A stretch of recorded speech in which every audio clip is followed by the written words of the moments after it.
Hello बच्चों, चलिए प्रश्न पढ़ते हैं। 20 सेंटीमीटर लंबी एक केस ने लिखा कि एक सिरे को पानी में डुबाया गया है। इसमें पानी 8 सेंटीमीटर तक चढ़ता है। यदि इस पूरी व्यवस्था को एक बक्से में रख दिया जाए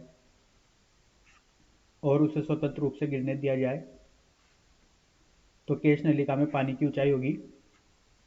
पहला विकल्प है 8 सेंटीमीटर, दूसरा 6, तीसरा है 10 सेंटीमीटर, चौथा है 20 सेंटीमीटर। तो आइए बच्चों प्रश्न के लिए सर्वप्रथम मुख्य अवधारणा की चर्चा करते हैं। मुख्य अवधारणा तो देखिए बच्चों, जब किसी द्रव में किसी पात्र में एक द्रव भरा हुआ है और इस द्रव में बच्चों जब केश नलिका को डुबाया जाता है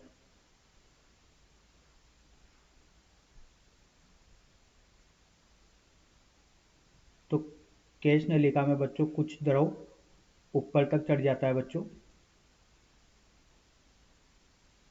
ये बच्चों दाब में परिवर्तन की वजह से होता है कि जिसकी वजह से बच्चों यहाँ पर द्रव कुछ ऊपर तक चढ़ जाता है।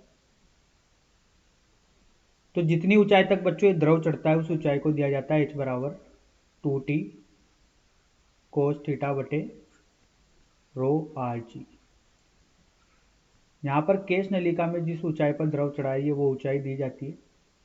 टी बच्चों यहाँ पर द्रव का पृष्ठ तनाव है। रो बच्चों यहाँ पर जल का या किसी द्रव का घनत्व है। आर बच्चों यहाँ पर केश नलिका की त्रिज्या होती है। जी बच्चों यहाँ पर गुरुत्वीय त्वरण होता है। तो आइए बच्चों इस मुख्य उदाहरण के आधार पर प्रश्न को हल करते हैं। तो देखिए बच्चों, जब किसी पात्र में द्रव भरा जाता है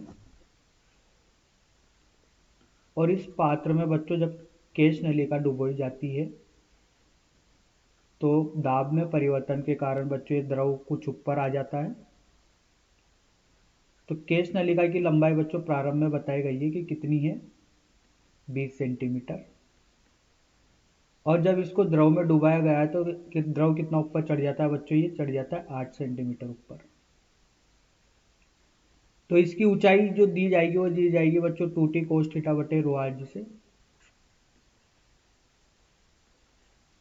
यहाँ पर बच्चों ये जो प्रयोग किया जा रहा है, ये प्रयोग किया जा रहा है वातावरण के अंदर।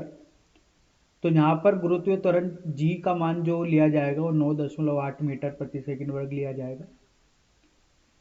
अब बच्चों यहाँ पर बताया गया है कि इस पूरी व्यवस्था को एक बक्से में रख दिया गया है और मुक्त रूप से गिरता है।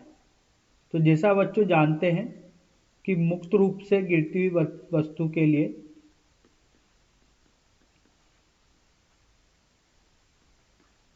गति के आधार पर बच्चों मुक्त रूप से गिरती हुई वस्तु के लिए यहाँ पर जो गुरुत्वीय त्वरण जी होता है इसका मान क्या हो जाता है, 0 हो जाता है।